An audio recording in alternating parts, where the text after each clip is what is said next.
colleges all over the United States where they have no white weekends. We see absolutely massive demonization of free speech everywhere. We see the media promoting racism and the murder of President Trump. And we see Laura Lerner and, of course, Jack Posobiec covering it Friday. And I guess there's still 2 more nights of the Shakespeare in the Park, the killing of President Trump. Oh, and there's, oh yeah, tonight's going to be great. I'll tell you about that in break. Well, I'm sure we can cover it live a little bit later. Yeah, you were telling me earlier. So, Jack, obviously the left wants violence. They want war. They want to shut us down. Break down what you witnessed that night and where all this is going. Yeah, Alex, the thing I've got to talk about, really, and the point I want to make is that nobody else is making. How's it going? Good to see you. Good to see you, Mike, there at the command center. What people aren't talking about is just how bloody this scene was. To see that with my own eyes, our president being stabbed again and again on stage. And then it was like a Tarantino film, a terrible Tarantino film. But then to turn around and see a crowd full of Manhattan's, elite American citizens cheering it on, clapping, nodding their hands, nodding their heads, their necklaces and bracelets clinking together as they cheer and applaud this brutal ritual killing of our president. It made my blood run. And with the background of calling for violence and death, with the congressman and police shot just last week, hanging on to life. And then they're the ones that if we did something like this, it'd be the end of the world. I mean, they are just a bunch of frothing betas that absolutely want power and want to wreck the country. Now, and about fake news, Jack, a New York Times reporter claimed that nobody actually laughed when Trump is assassinated on stage. Is that consistent with what you observed when you were there? No, it's not at all consistent, Mike. And you can go see, I don't have anything to hide. We had 2 periscopes going during the thing. I've got my own video up. You can go back and look at the video. That's the beauty of citizen journalism that I do, is I always do a live stream. But earlier reviews said people were enraptured and cheered it. I mean, again, why do they lie? Because I saw it on your Facebook, Twitter, everywhere. People are saying, oh, Jack, oh, everybody. This isn't even a play about Trump. This is 500 years old. This is William Shakespeare. I mean, it's crazy how they lie. Yeah, they immediately switch it around when they look bad. They've got an actress up there playing Melania, and she comes up. It's a Slovenian accent, and it's very offensive. It's clearly meant to be Melania. This is clearly meant to be some kind of satire. Well, of course it's Trump. They got American flags. They got a big, tall guy with orange hair.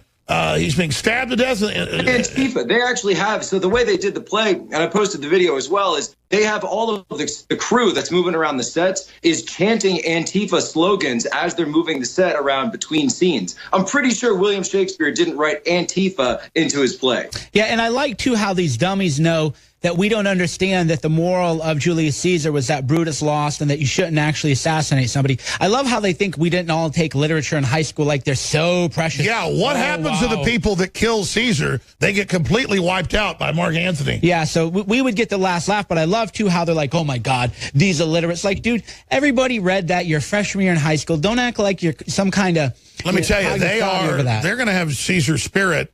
What happens if they do kill Trump? I mean, you talk about a martyr. Caesar's spirit stalking around for revenge. Violence will be in such use that, mothers will just sit back and chop their babies up with meat cleavers as if it's a wonderful thing. Now, that's actually a paraphrase of the William Shakespeare play. The media will probably say I'm calling for women to chop up babies with meat cleavers. Yeah, and that's why we're calling for unity, like Ted Nugent is calling for unity, is we are the good guys. The fake news media are the terrorists. And Alex and I talked about this, and will you join in our pledge, Jack, that Jake Tapper, Brian Stelter, nobody in media will join? Alex and I have pledged that we disavow all political violence. Why will no one else in the media? That's right. I mean, I call for the libertarians, conservatives, nobody to offensively be violent, a time of calm. I call for the left to do the same, with the great leadership of an NRA board member and patriot, of course, who's now come out and talked about that. Ted Nugent, I say we should follow Ted Nugent's lead. We've already done this, but we should reaffirm, because they're getting so violent. We're not afraid of their violence for ourselves individually. We're afraid for the country, because they're already saying, oh, you're scared. Oh, we're going to get you because we don't want violence. But then we look at a bunch of wimps. I mean, liberals on average are some of the most dumb, wimpy, pathetic people out there. We're just really trying to not have a civil war and really just don't want more innocent people shot. Especially on Father's Day. We're watching these shootings happening, and on Father's Day. So that is our challenge right now. Alex Jones, Mike Sturmich, Jack Posobiec, we are all saying that we disavow political violence. well, Jake Tapper and CNN, we would like to extend as a gesture of goodwill, we would like CNN to join this pledge. And if they don't join this pledge, to me, that suggests that they endorse it because, as you know, if Trump doesn't disavow everything somebody says or does, then that apparently means he approves it. So, yeah, we are challenging the media. Will you join this pledge, Jack, to disavow political violence? I absolutely join the pledge. And as a matter of fact, I'm going to be hosting, and I'm hoping, I can get your guys backing at this as well, hosting a rally against political violence at the White House next Sunday. It's going to be June 25th. Love to have you both there if possible. But we want to stand, and I would invite people from the left to come and stand with me. Let's have Bernie Sanders up there. Let's have Hillary Clinton and Barack Obama come out and denounce violence that's done in their name. And let's have Islam. Let's have the Islamicists that don't support what's happening come out and join us. If they will, beautiful. I'll hug them. Let's have CARE come on up and disavow all Muslim violence. That's beautiful. I want to disavow. We should. And by the way, I saw news articles saying that you and what's the other lady's name? I'm aware of her work. Laura Limmer, great lady. I see her work. I just forget names. She was arrested, all the rest of it. I saw that you were paid activist. So when we were setting you up for the show, I said, have you been paid? And you were like, no, we're doing this on our own. But I just want to say, I'm having the CNN as ISIS, CNN as terrorist meme that Cernovich and I came up with. And it's not just if you do that. It's anything that's noteworthy, like catching CNN doing fake newscast or catching MSNBC. We've only paid out about $10,000 worth. But I want to say $1,500 to you and $2,500 to Laura Limmer. So make sure we get your contact and get that money to you, because we're going to take leftist, globalist lies and through alchemy make it true. You weren't paid activist, but to represent and to celebrate and to give you a trophy because you actually did something, to highlight what you've done, to honor it. We're going to make sure you guys get that money. So great job. Well, I appreciate that, Alex, and thank you very much from the bottom of my heart. When I was in the Navy, they used to tell you, I used to come to my senior chief with a problem or something, and he said, great problem. What are you going to do about it? Don't just call it the problem. Actually do something about it. And that's what I learned in my military service, and that's kind of the way I look at these situations today. So I want to sponsor then. I can't be in D.C. next week. June 25th, I don't think. But can I sponsor that event you're having to go against political violence just to make sure? Yeah, absolutely. Because, we're going to need security. We're going to need, water, hydration. We know Antifa is going to try to attack it. So we're definitely going to need some support. I would really appreciate that, Mike. Okay, yeah. Absolutely. And expanding on that, again, if you just tuned in, I've got Paul Watson tweeting it. We're tweeting it. One video we put out got 1 million views in a day, and then it just stopped.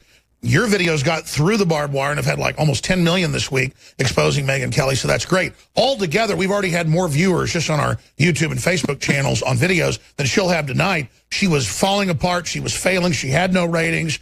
This will give her some support, but I think overall, folks are calling it a rout of Megyn Kelly because she was caught on tape with me lying and saying it wasn't a hit piece. Now she promises it'll be the worst hit piece ever. What do you make of this, Jack Posobiec? Yeah, with Megyn Kelly coming out, this was one of her first big interviews. Honestly, I think it was a little bit bigger than her Vladimir Putin interview because it was more noteworthy to the American audience. But for her to fall flat on her face like this and not get the kind of ratings that she would need, this is a bad move for NBC. And sources that I've talked to in the newsroom at NBC said, we're not paying her $15 million for this kind of controversy. We're not playing her for gotcha games. Look at Oliver Stone, the way that he conducted interviews over the course of 2 years. Very professional.